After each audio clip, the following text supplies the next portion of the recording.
ई 4 दिनन के जिंदगी रमन जी बतियन में बितवला भाई, सुंदर ई मानो दहिया आत्मा नंद जी बातन में बितवला भाई, कि मोह बगिया में भुला गईला का हो, ऐसन साधु के भुला गईला का हो।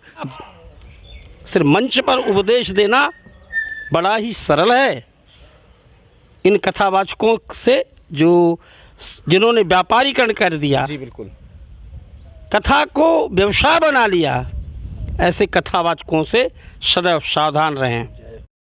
नमस्कार, आप देख रहे हैं हिंदुस्तान की बात। मैं हूं आपके साथ रमन।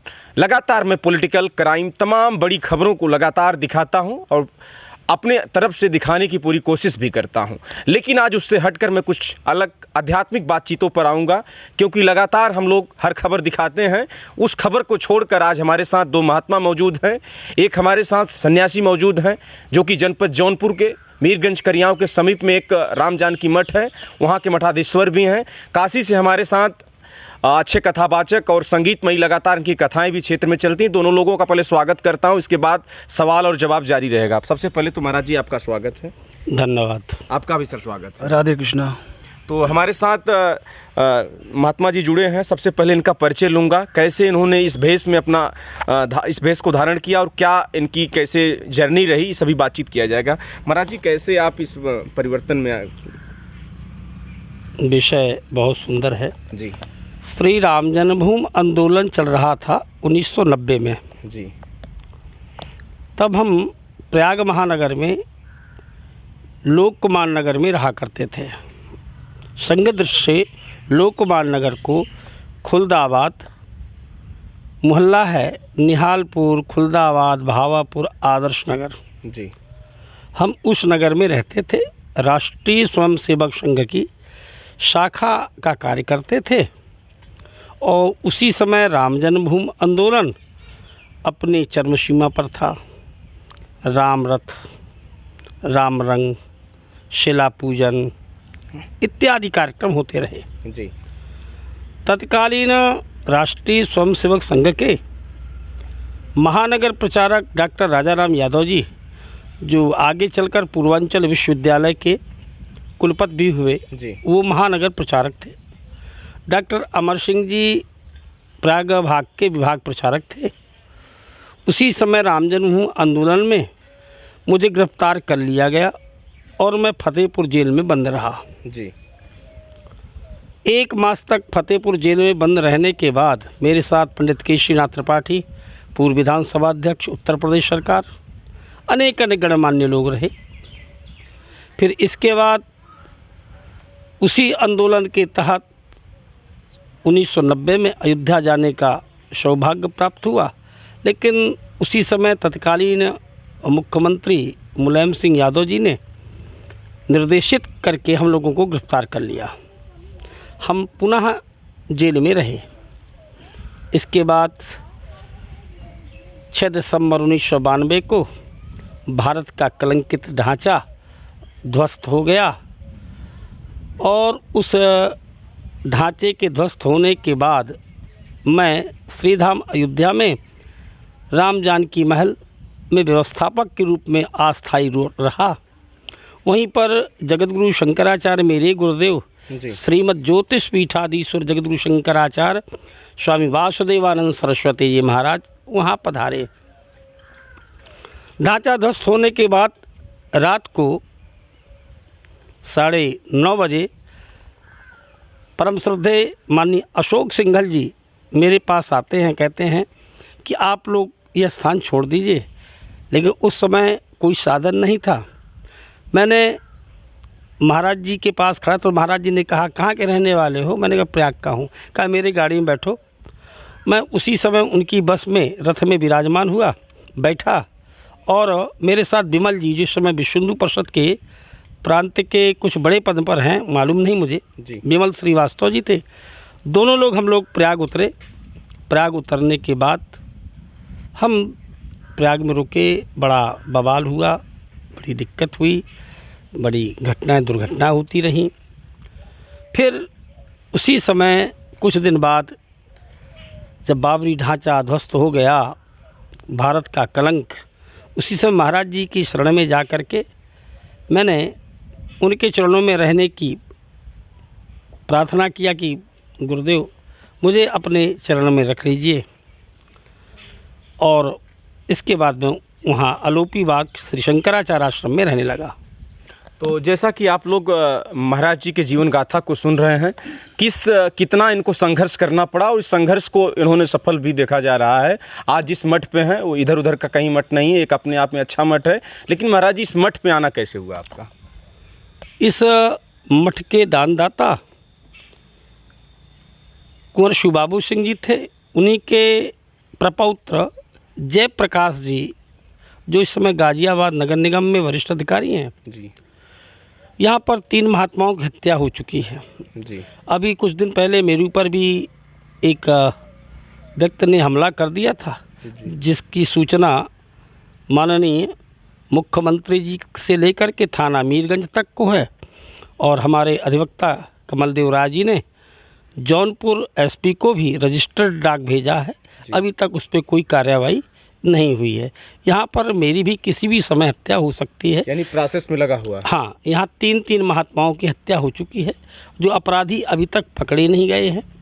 और यहाँ पर 3 बार मूर्तियाँ चोरी भी हुई जी, और उसका भी कोई सूचना नहीं मिला। यह नाकामी है प्रशासन की। और तो जहां योगी आदित्यनाथ लगातार आप लोग देखते होंगे प्रशासनिक अधिकारियों को टाइट कर रहे हैं, लेकिन प्रशासनिक अधिकारियों की सबसे बड़ी लापरवाही सरकार को बदनाम करने की होती है।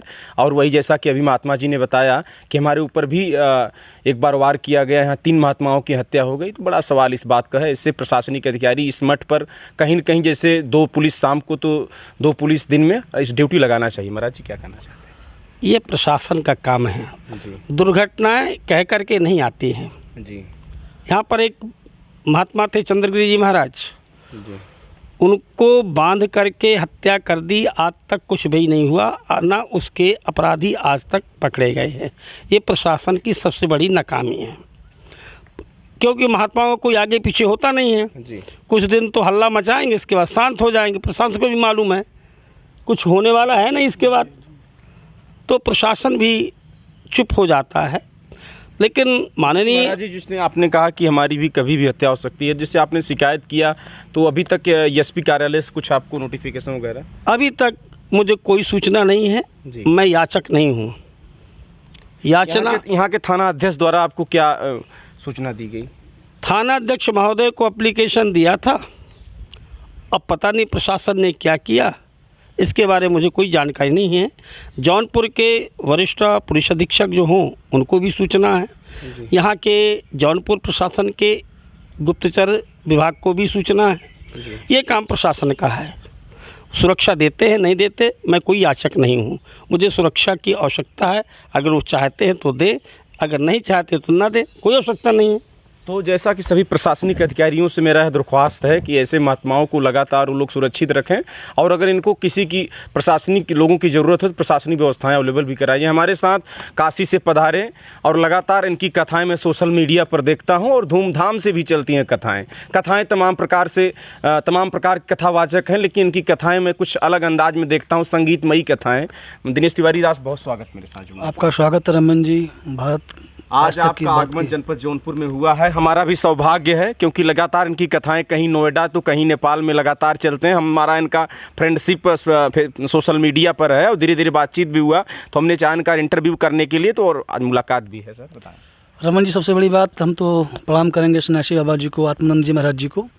इनके आशीर्वाद के लिए मैं आज आया हूँ, और बहुत दुख हो रहा है। सबसे बड़ी बात कि सन्यासी जो हैं देश के रक्षक हैं, और जिनसे देश चल रहा है, संस्कार, संस्कृति, दर्शन के लोग समर्थन को इकट्ठा करने वाले हैं। 3 महात्माओं की हत्या हो चुकी है। हम तो आप जौनपुर की धरती से एसएसपी, एसपी, यहाँ के डीएम, सबसे मेरा आपके माध्यम से, चैनल के माध्यम से यही मेरा निवेदन है कि ऐसी महात्माओं की रक्षा की जाए। कलयुग चल रहा है, और ऐसे समय में ऐसे विशेष योगी सरकार है, हम चाहेंगे कि इनकी व्यवस्था की जाए। अनहोनी पूछ कर नहीं आती। शासन प्रशासन को जानना चाहिए कि 3 हत्या हो चुकी है, इसके बाद भी आप लोग मौन हैं। तो हम शासन प्रशासन से यही कहेंगे कि इस सन्यासी की, इन महात्मा की विशेष रूप से आप लोग संज्ञान लेकर के उचित कार्रवाई करें, उचित जो भी हो आपके माध्यम द्वारा इनकी सुरक्षा मुहैया कराई जाए। और मैं समस्त देशवासियों को हार्दिक शुभकामना साधुवाद देता हूँ मैं, और आपके चैनल के माध्यम से हम यही चाहेंगे कि इस देश में धर्म, जो मेरा धर्म है, जो मेरा सनातन धर्म है, संस्कृति है, इसकी रक्षा के लिए ऐसे संत महात्माओं की रहना बहुत अति आवश्यक है। और कथा के माध्यम से, भजन के माध्यम से हम लोग जो भी समाज में एक नया हम लोग लेकर के आते हैं, लोगों को मार्गदर्शन करते हैं। यह भी कहीं कहीं लगता है रमन जी कि हम चाहते हैं कि जो लोग भी हैं, कथा भी बहुत लोग पाखंड की दृष्टि से देख रहे हैं लोग, इसमें तमाम लोग व्यावसायिक दृष्टि से लोग आ गए हैं। वेद का अधिकार ब्राह्मण को है। अब यहाँ उस वेद के लिए, उस पाखंड के लिए, उस धन अर्जित करने के लिए तमाम लोग अपने बेटियों को, अपने बेटों को वृंदावन में भेज करके धन अर्जित करने के लिए एक व्यवसाय के रूप में जो है कि एक के रूप में जो है कमाने के एक जरिया बना लिए हैं। ब्राह्मण का तिरस्कार हो रहा है, संत का तिरस्कार हो रहा है, समझ रहे हैं रमन जी। तो हम चाहें तो लगातार जैसा कि हम लोग भी कथा से जुड़े हुए हैं, लेकिन दिनेश तिवारी दास का कोई ठीका नहीं होता है कथा में। तमाम कथावाचक हैं, अभी बात करेंगे तो कहेंगे इतना लेंगे तो हम आपके यहाँ आएंगे। तो ऐसे कथावाचकों की देश को भी ज़रूरत है, प्रदेश को भी ज़रूरत है। हमारे साथ सन्यासी महाराज भी मौजूद हैं। जैसा कि इनका एक बात में आज फिर याद आ रहा है कि बड़े प्रशासनिक अधिकारी जो होते हैं सरकार को बदनाम करने की पूरी कोशिश करते हैं, कर भी रहे हैं। अगर इनको आज प्रशासन की ज़रूरत है तो प्रशासन की व्यवस्था की जाए। अभी तक इनके लेटर का कोई जवाब नहीं आया एसपी की तरफ से। थाना अध्यक्ष महोदय से भी मैं निवेदन करना चाहूँगा कि रात में यहाँ कम से कम 1 से 2 कांस्टेबल लगाकर इनकी सुरक्षा बढ़ाई जाए, क्योंकि एक सन्यासी यही चाहता है, सुरक्षा के सिवा वो क्या चाहेगा। आज वो अपना परिवार और देश छोड़कर किसी मठ पर रह रहा है तो क्यों रह रहा है, ये बड़ा सवाल है। सर, कथाएं होती हैं, संगीतमयी होती हैं, तो हम चाहेंगे कथाएं, बातचीत तो लंबा चल रहा है हम लोगों का, लेकिन कुछ संगीतमयी कथाएं बताएं थोड़ा सा। रमन जी, संतों का, महात्माओं का, कथावाचकों का एक जीना है केवल राम के लिए जी, कृष्ण के लिए, अपने भारतीय संस्कृति के लिए, धर्म के लिए।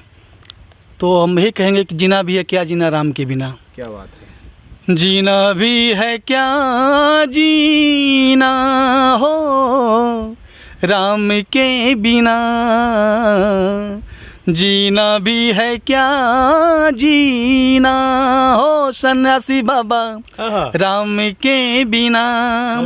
सुना है सारा जहां मेरे श्याम के बिना, जीना भी है क्या जीना मेरे राम के बिना।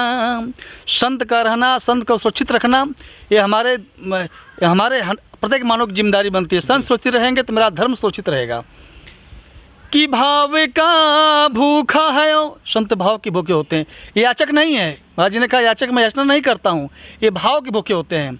कि भाव का भूखा है, भाव ही बस सारी है, भाव से जिसने भजाओ भाव से बेड़ा पार है। राम ही केवल प्रेम प्यारा, जान ले हु जो जाना निहारा, जीना भी है क्या जीना मेरे राम के बिना। संतो भगवान के प्रेमी होते हैं, प्रेम के लिए उनका जान भले चला जाए, लेकिन अपने धर्म को, अपने संत को, भगवान को छोड़ नहीं सकते। रमन जी, छोटी सी मुलाकात मेरी, आज एक सन्यासी बाबा मेरे साथ मौजूद हैं। राम कथा लगातार तमाम इनकी कथाएं, दिनेश तिवारी दास जी महाराज काशी में इस समय इनका वहीं रहना होता है, वहीं से कार्यक्रम भी, अब हालांकि अयोध्या भी निकले हुए थे, तो जौनपुर में कुछ काम के कारण महाराज जी से मुलाकात भी करना था, ऐसे आ गए तो हमने छोटा सा इंटरव्यू करना चाहा। इंटरव्यू भी हो गया, लेकिन चलते चलते इनका एक अच्छा भजन, कोई कृष्ण भजन सुनते हैं, इसके बाद समापन किया जाएगा। महाराज जी, कोई कृष्ण भजन हो जाए। बहुत सुंदर। राधे कृष्णा एक भोजपुरी भाषा, अपनी मीठी भाषा है, एक संदेश वाला, एक 2 पंक्तियों का है। ई 4 दिनन के जिंदगी बतियन में बितवला भाई। आप जो समय बातों में व्यतीत करते हैं वह संत शांति में रख के व्यतीत करिए, आप जीवन धन्य हो जाएगा आपका। ई 4 दिनन के जिंदगी बतियन में बितवला भाई, सुंदर ई मानव दहिया माया में फसवला भाई, मोह बगिया में, हो मोह बगिया में फूला गईला का हो, राधे श्याम के भूला गईला का हो, धर्म के खूंटा से खुला गईला का हो, राधे श्याम के भूला गईला का हो। वादा प्रभु से गर्भवा में कैले रहला, हम वादा करके आए हैं परमात्मा से कि वादा हरि से गर्भवा में कैले रहला, साथ छोड़ब ना क्रिया तू खैले रहला, हरि नाम के रंगवा हो, राधे श्याम के रंगवा धुला गईला का हो, राधे श्याम के भूला गईला का हो। ये 4 दिनन के जिंदगी रमन जी बतियन में बितवला भाई, सुंदर ही मानो देहिया आत्मा नंद जी बातन में बितवला भाई, कि मोह बगिया में भूला गईला का हो, ऐसन साधु के भूला गईला का हो। जय हिंद, जय भारत, वंदे मातरम। तो जैसा कि लगातार मैं तमाम प्रकार की खबर तो दिखाता ही रहता था, लेकिन आज इन महात्माओं से मिलकर हमको भी लगा कि एक कहीं न कहीं देखा जाए इसमें बहुत दम होता है। संगीत हो या कोई कथा हो, उसमें तमाम लोग बड़े बड़े, चाहे अधिकारी हों चाहे मंत्री हों, सब चाहते हैं और उसमें भाग लेना भी चाहते हैं। हालांकि आज मेरे साथ महाराज जी, सन्यासी महाराज जी भी मौजूद थे, दिनेश तिवारी दास भी मौजूद थे, लेकिन कथाएं तमाम प्रकार की होती हैं। कुछ कथावाचक मैंने देखा है कि संगीत दूसरे से गवाते हैं, कथा आपने से करते हैं, लेकिन दिनेश तिवारी के अंदर एक क्वालिटी मैंने देखा कि बड़े अच्छी संगीतमयी कथा खुद गाते भी हैं और कहते भी हैं। हमने कुछ कथाओं में भाग लेकर देखा भी है। आप लोगों का मेरे साथ जुड़ने के लिए बहुत बहुत धन्यवाद। आगे भी महाराज जी कुछ कहना चाहेंगे? 2 वर्ड स्वागत है आपका। मैं दिनेश जी को शुभ आशीर्वाद देता हूँ कि वास्तव में हमारे यहाँ व्यापारीकरण ज़्यादा हो गया है जी। कोई भी कथावाचक कहते तो हैं कि माया महा ठगनी हम जानी, गाते तो हैं, लेकिन जब उनके पास जाएं तो पहले पूछते हैं कि हमको रुकने की व्यवस्था किस 5 स्टार होटल में रखे हैं जी। और मेरे साथ इतने लोग रहेंगे। हम भी कथा करते थे जी, लेकिन कथनी और करनी में अंतर हो जाए वो अच्छा नहीं लगता है। बिल्कुल बिल्कुल। हमारे धर्म पर सबसे ज़्यादा आघात जो कथा कथित व्यापारीकरण हो गया, उससे नुकसान हुआ। उनसे पूछो, गिरवासियों के बीच में राम कथा करेंगे आप? वनवासियों के बीच में श्रीमद् भागवत कथा करेंगे आप? जो हमारा धर्मांतरण हो रहा है उनके बीच कथा करेंगे आप? सिर्फ मंच पर उपदेश देना बड़ा ही सरल है। इन कथावाचकों से जिन्होंने व्यापारीकरण कर दिया, जी बिल्कुल, कथा को व्यवसाय बना लिया, ऐसे कथावाचकों से सदैव सावधान रहें। देखिए वही बात जैसा कि मैं कहा कि लोग ठीका करते हैं कि 1.5 लाख लूँगा, 2.5 लाख लूँगा, 5 लाख लूँगा, तब आपके यहाँ मेरा आगमन होगा। मैं चाहूँगा उन कथाओं को छोड़कर अच्छे अच्छे कथा वक्ता मेरे साथ हैं, जैसा कि मौजूद भी मैं दिनेश तिवारी दास का नंबर भी अवेलेबल करा दूँगा। आप लोग बातचीत भी कर सकते हैं। आगे चलकर महाराज जी हैं भी, इनका भी मैं अभी कुछ लोकेशन उसमें डाल दूँगा, तो आप लोग आगे अपने यहाँ आमंत्रण देकर इनको आगमन करा सकते हैं। आप लोगों का बहुत बहुत धन्यवाद। हिंदुस्तान की बात पर तमाम बड़ी खबर आप लोग देखते रहें। जय हिंद।